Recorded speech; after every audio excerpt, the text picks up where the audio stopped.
आप सभी को जय मसीह की। आज का उत्पत्ति का अध्याय है 41। आइए हम पढ़ते हैं, जिसका शीर्षक है फिरौन के स्वप्नों का अर्थ बताना।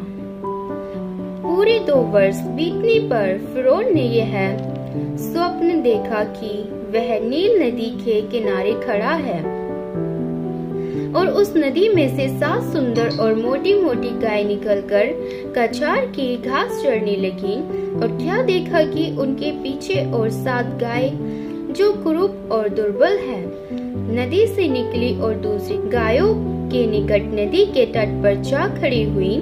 तब यह कुरूप और दुर्बल गाय उन 7 सुंदर और मोटी मोटी गायों को खा गई। तब फिरौन जाग उठा और वह फिर सो गया और दूसरा स्वप्न देखा कि एक डंठल में से 7 मोटी और अच्छी अच्छी बालें निकली। और क्या देखा कि उनके पीछे 7 बालें पतले और पुरवाई से मुरझाई हुई निकली और इन पतली बालों ने उन 7 मोटी और अन्न से भरी हुई बालों को निकल लिया। तब फिरौन जागा और उसे मालूम हुआ कि यह स्वप्न ही था। भोर को फिरौन का मन व्याकुल हुआ और उसने मिस्र के सब ज्योतिषियों और पंडितों को बुलवा भेजा और उनको अपने स्वप्न बताए, पर उनमें से कोई भी उनका फल फिरौन को न बता सका। तब पिलाने हारों का प्रधान फिरौन से बोल उठा, मेरे अपराध आज मुझे स्मरण आए। जब फिरौन अपने दासों से क्रोधित हुआ था और मुझे और पकानेहारों के प्रधान को कैद करा के अंगरक्षकों के प्रधान के घर के बंदी गृह में डाल दिया था, तब हम दोनों ने एक ही रात में अपनी अपनी होनहार के अनुसार स्वप्न देखा। वहाँ हमारे साथ एक इब्री जवान था जो अंगरक्षकों के प्रधान का दास था। अतः हमने उसको बताया और उसने हमारे स्वप्नों का फल हमसे कहा। हम में से एक एक के स्वप्न का फल उसने बता दिया और जैसा जैसा फल उसने हमसे कहा था वैसा ही हुआ भी। अर्थात मुझको तो मेरा पद फिर मिला, पर वह फांसी पर लटकाया गया। तब फिरौन ने यूसुफ को बुलवा भेजा और वह झटपट बंदी गृह से बाहर निकाला गया और बाल बनवाकर और वस्त्र बदलकर फिरौन के सामने आया। फिरौन ने यूसुफ से कहा, मैंने एक स्वप्न देखा है और उसके फल का बताने वाला कोई भी नहीं, और मैंने तेरे विषय में सुना है कि तू स्वप्न सुनते ही उसका फल बता सकता है। यूसुफ ने फिरौन से कहा, मैं तो कुछ नहीं जानता, परमेश्वर ही फिरौन के लिए शुभ वचन देगा। फिर फिरौन यूसुफ से कहने लगा, मैंने अपने स्वप्न में देखा कि मैं नील नदी के किनारे खड़ा हूँ। फिर क्या देखा कि नदी में से 7 मोटी और सुंदर सुंदर गाय निकलकर कछार की घास चरने लगी। फिर क्या देखा कि उनके पीछे 7 और गाय निकली जो दुबली और बहुत कुरूप और दुर्बल हैं।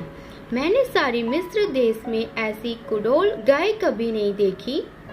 इन दुर्बल और कुडोल गायों ने उन पहली 7 मोटी मोटी गायों को खा लिया, और जब वे उनको खा गईं, तब यह मालूम नहीं होता था कि वे उनको खा गई हैं, क्योंकि वे पहले के समान जैसी की तैसी कुडोल रही। तब मैं जाग उठा। फिर मैंने दूसरा स्वप्न देखा कि एक ही डंठल में 7 अच्छी अच्छी और अन्न से भरी हुई बालें निकली। फिर क्या देखता हूँ कि उनके पीछे और 7 बालें छूची छूची और पतली और पुरवाई से मुरझाई हुई निकली, और इन पतली बालों ने उन 7 अच्छी अच्छी बालों को निगल लिया। इसे मैंने ज्योतिषियों को बताया, पर इसका समझाने हारा कोई नहीं मिला। तब यूसुफ ने फिरौन से कहा, फिरौन का स्वप्न एक ही है, परमेश्वर जो काम करना चाहता है उसको उसने फिरौन पर प्रकट किया है।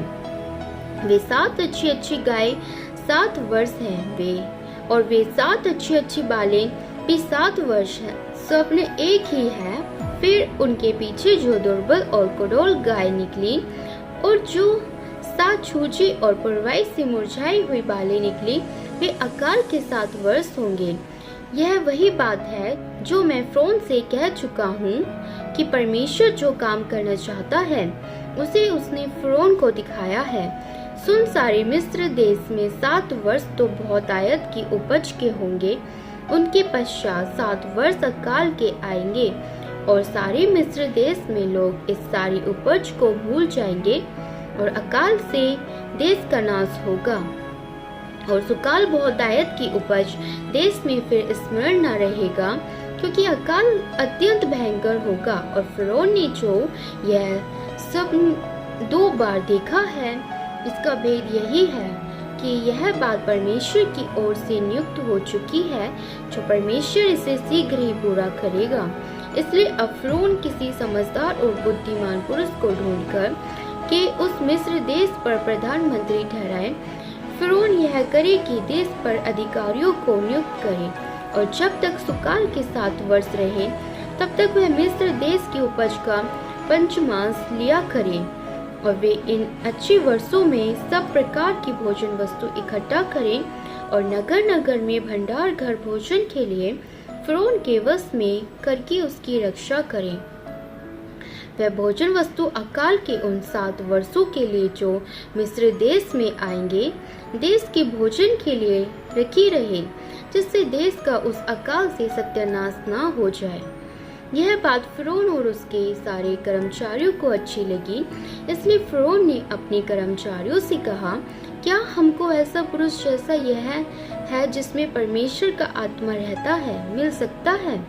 फिर फ़िरौन ने यूसुफ से कहा, परमेश्वर ने जो तुझे इतना ज्ञान दिया है कि तेरे तुल्य कोई समझदार और बुद्धिमान नहीं, इस कारण तू मेरे घर का अधिकारी होगा और तेरी आज्ञा के अनुसार मेरी सारी प्रजा चलेगी।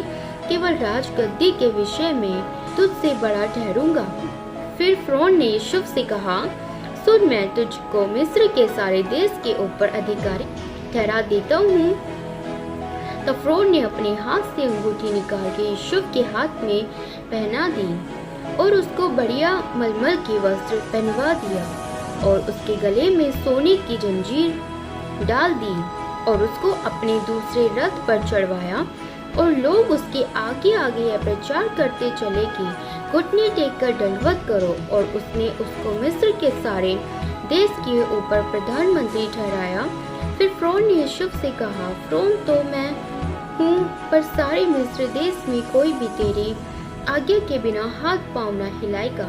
तो फ़िरौन ने यूसुफ का नाम सापनत-पनाही रखा और ओन नगर के याजक पोतीपेरा की बेटी आसनत से उसका विवाह करा दिया। और यूसुफ सारे मिस्र देश में दौरा करने लगा। जब यूसुफ मिस्र के राजा फ़िरौन के सम्मुख खड़ा हुआ तब वह 30 वर्ष का था।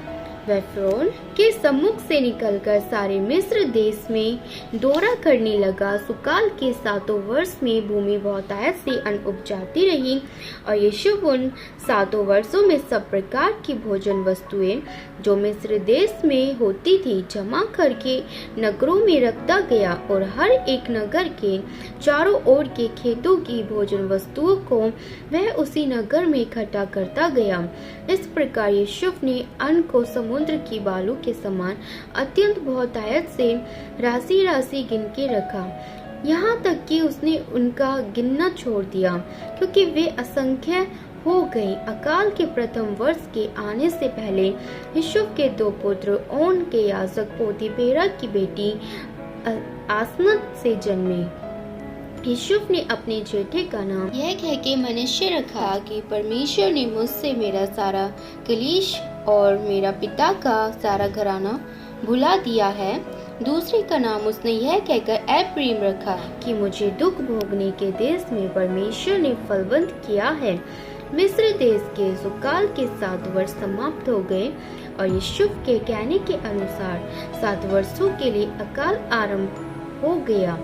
सब देशों में अकाल पड़ने लगा, परंतु सारे मिस्र देश में अन्न था। जब मिस्र का सारा देश भूखों मरने लगा तब प्रजा फ़िरौन से चिल्ला चिल्ला कर रोटी मांगने लगी और वह सब मिस्रियों से कहा करता था, यूसुफ के पास जाओ और जो कुछ वह तुमसे कहे वही करो। इसलिए जब अकाल सारी पृथ्वी पर फैल गया और मिस्र देश में अकाल का रूप भयंकर हो गया, तब यूसुफ सब भंडारों को खोल खोल के मिस्रियों के हाथ अन्न बेचने लगा। इसलिए सारी पृथ्वी के लोग मिस्र में अनमोल लेने के लिए यूसुफ के पास आने लगे, क्योंकि सारी पृथ्वी पर भयंकर अकाल था। आप सभी को इस वचन के द्वारा आशीष मिले। आमीन।